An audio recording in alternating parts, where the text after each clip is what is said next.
tremendous win. You know, we talked all week, and yesterday specifically, we talked all week about what it would take. And then yesterday talked about a quote of Gandhi's about an indomitable will. And what is indomitable? Where a will that would never be subdued or defeated. And resiliency, which is overcoming the unexpected, being able to do that. And this was that kind of day.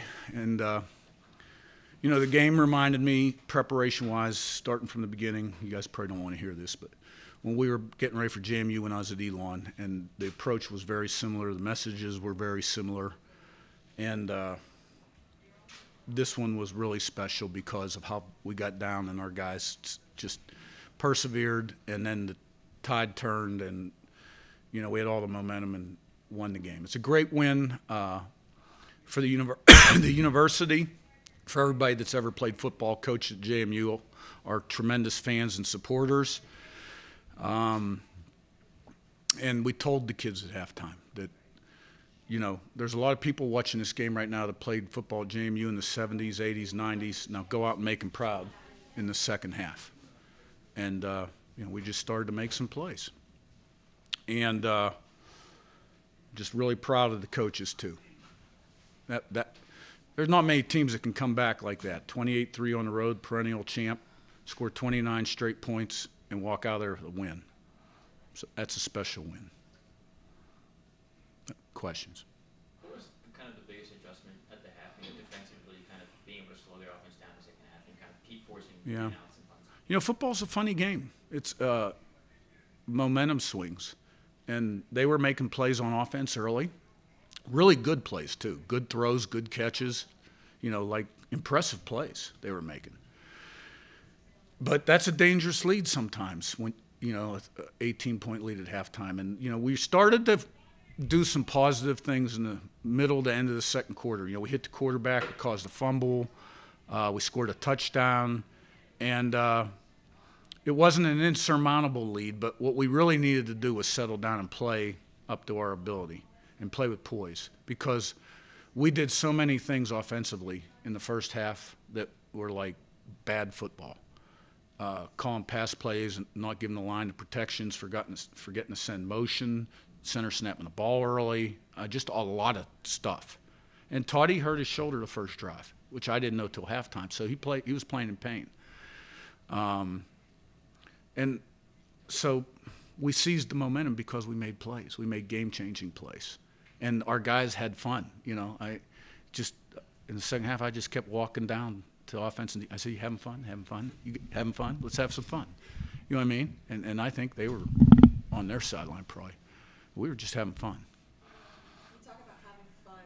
Where was that moment where it switched for you? At least if there ever was a moment of switching from a head coach to we're just gonna play the game that we love. Well, that was a message I sent our team at Elon too. When our first great win was on the road at Richmond. They were 6 and we were nobody, and it was back and forth second half game, and that was the message, and we won. And I just felt like that was the right button right now to hit, was okay, we are making plays, we're starting to take the lead, they're starting to feel the pressure over there, but you know, I wanted our guys to be loose and enjoy the moment and have fun doing what they're doing and not feel any kind of pressure, because that's when you play the best. Talk about making the most of the moment. Talk about the environment in Boone today. Like, step out in the field, you know, the music between the plays, the app, state, across the field. Like, what did you kind of make of all of that? You know, I noticed the crowd when we were on offense, but I don't notice those other things. I really don't. And obviously the crowd was affecting our offense in the first half. So that we were able to kind of turn this thing around and walk out here with a win is really pretty incredible. What does it say about this team to, you know, pull off this comeback win after the first two games kind of being decided pretty quickly? I think it says a lot about each individual that plays for this team individually and collectively.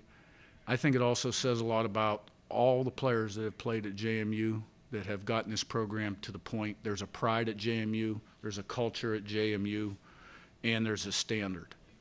And we weren't living up to the standard. And everybody understood that at halftime. And in the second half, we lived up to the standard.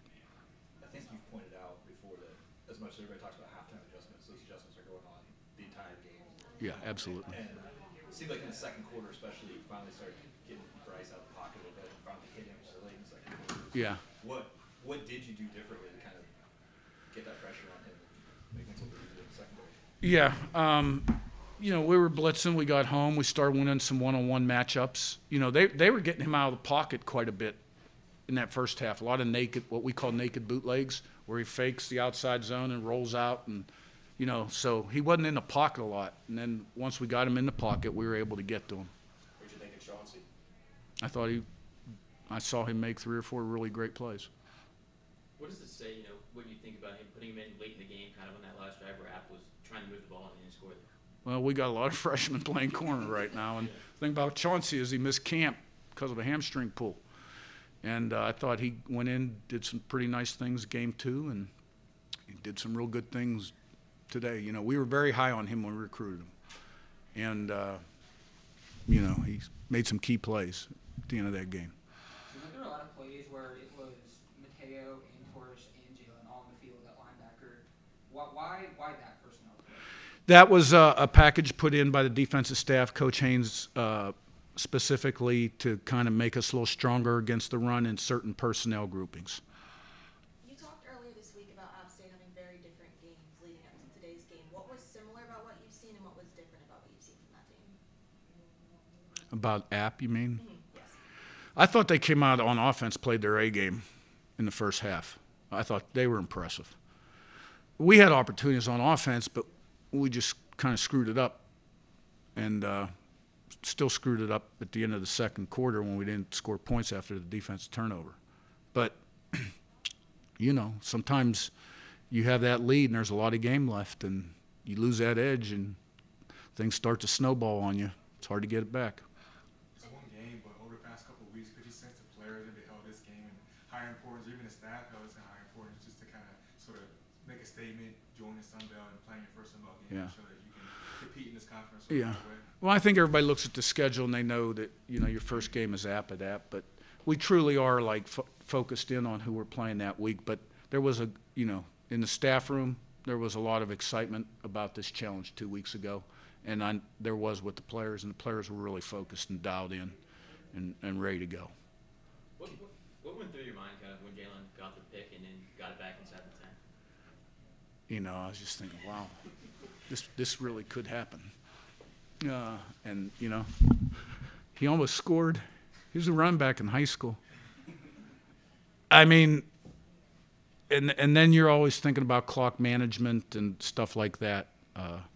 So it was a great play. Good hands. See that extension on the ball? Do you have any update on Percy? Percy will be ready next week. We believe Percy will be ready next week. Talk to me a little bit about how Kaylon stepped up today with, you know, 2 touchdowns. And he was a player that a lot Yep. of people were excited about and had his season cut short last year, but has seen him step right into things pretty seamlessly. I thought he ran real hard. And, you know, I thought Latrell ran well, too. He had the fumble, which is unfortunate. But we have confidence in him, and he went back in, made some nice runs. And then Todd had nice runs. And, you know, but you don't have those kind of runs unless there's good blocking up front. In New Orleans, I asked you how you faced doubt when you're faced with it, and you said good players, good coaches.